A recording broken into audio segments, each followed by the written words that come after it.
So much motherfucking design on right now. Bring it down, make it clap. I got 3 old thoughts, new block, bitches on the line, and you know. Assalamualaikum warahmatullahi wabarakatuh.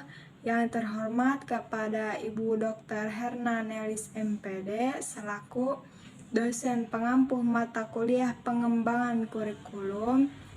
Izin memperkenalkan diri, nama saya Nafsiatul Mahfudoh, NIM 2212-10122, kelas PAI 4D.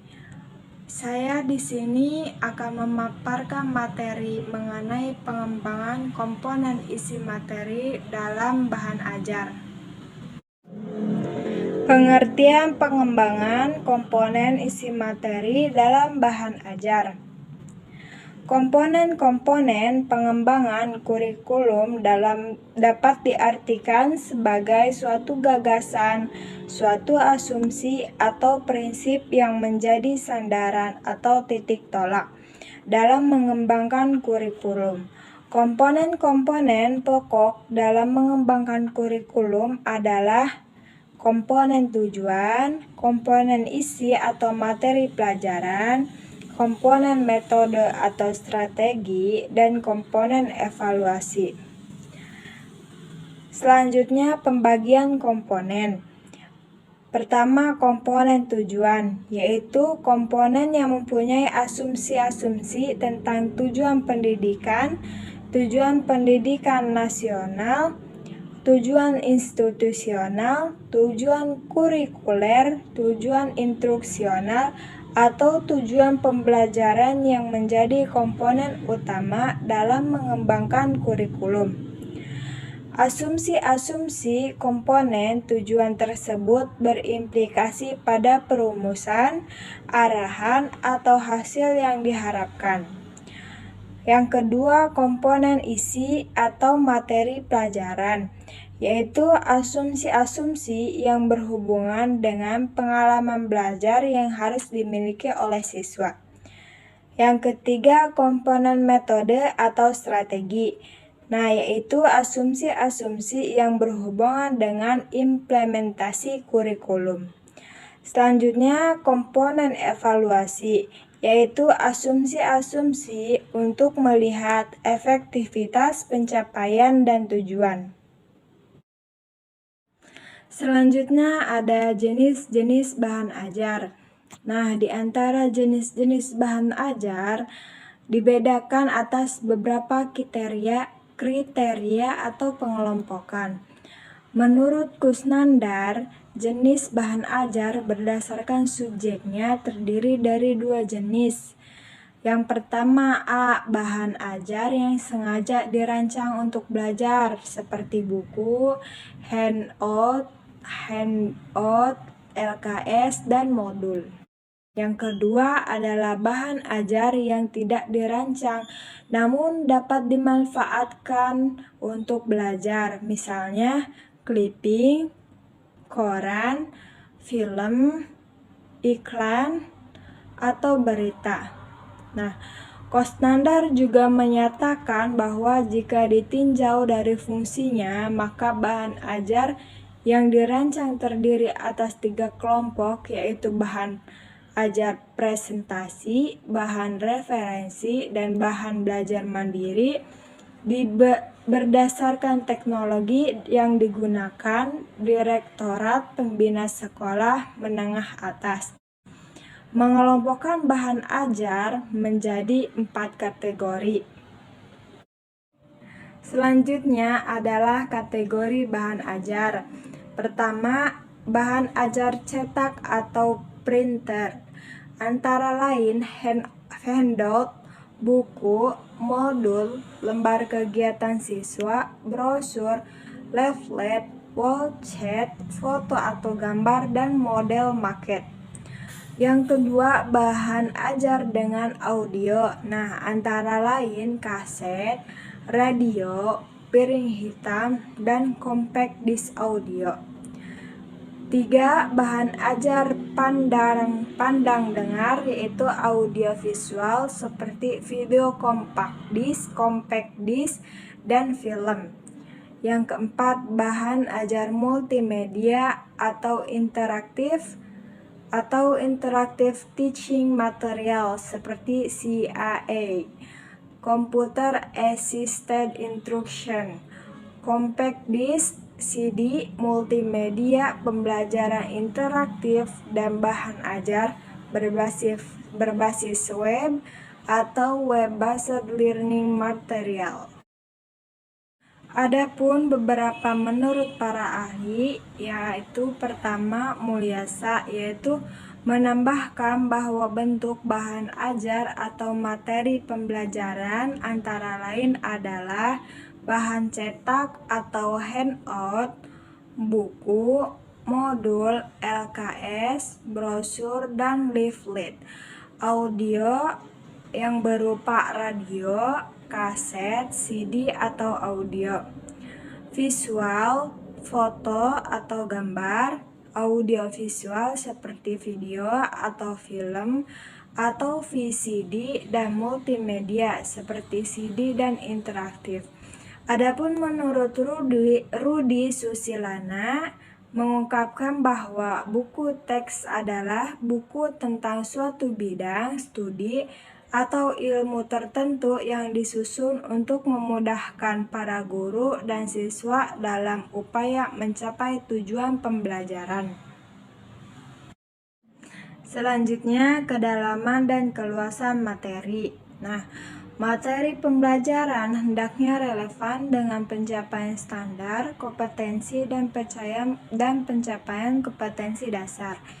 Jika kemampuan yang diharapkan dikuasai peserta didik berupa menghafal fakta, maka materi pembelajaran yang diajarkan harus berupa fakta, bukan konsep atau prinsip ataupun jenis materi yang lainnya. Misalnya, contohnya kompetisi dasar yang harus dikuasai peserta didik adalah dengan cara menjelaskan hukum permintaan dan hukum penawaran serta asumsi yang mendasarinya.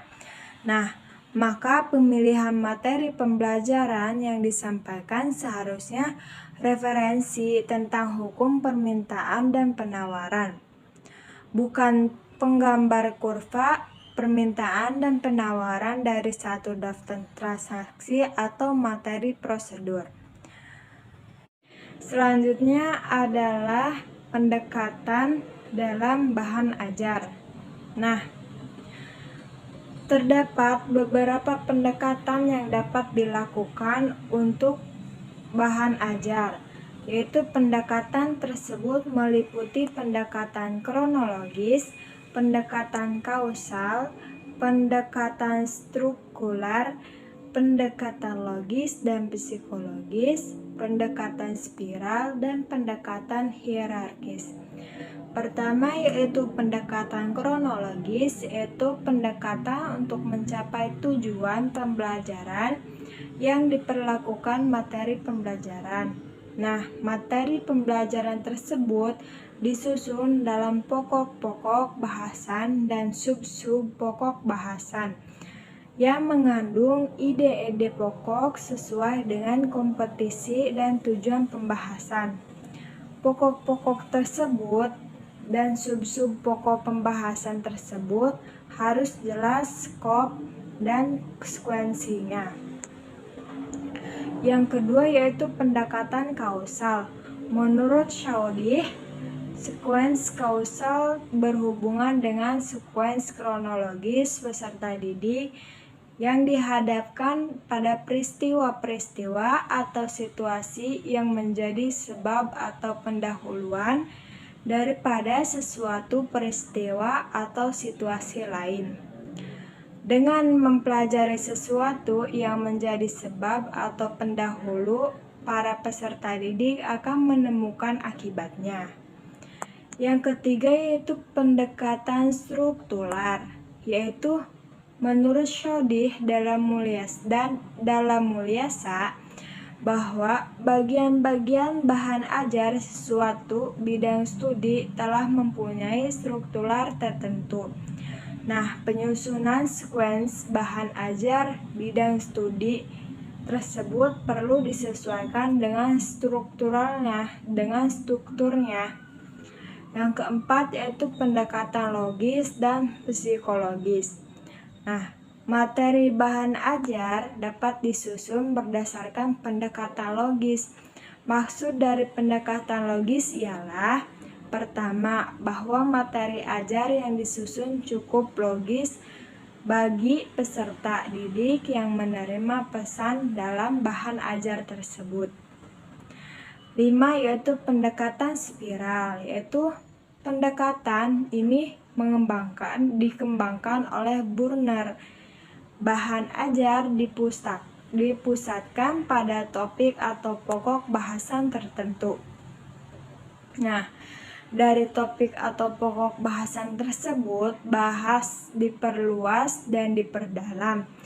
Topik atau bahan ajar tersebut adalah sesuatu yang populer dan sederhana, tetapi kemudian diperluas dan diperdalam dengan bahan yang lebih kompleks.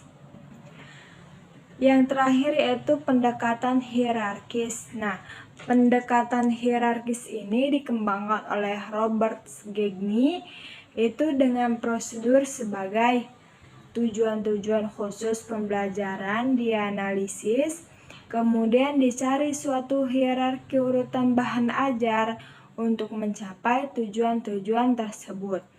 Nah, hierarki tersebut menggambarkan urutan kemampuan bawahan apa yang mula-mula harus dikuasai oleh siswa, berturut-turut sampai pada kemampuan bawahan terakhir.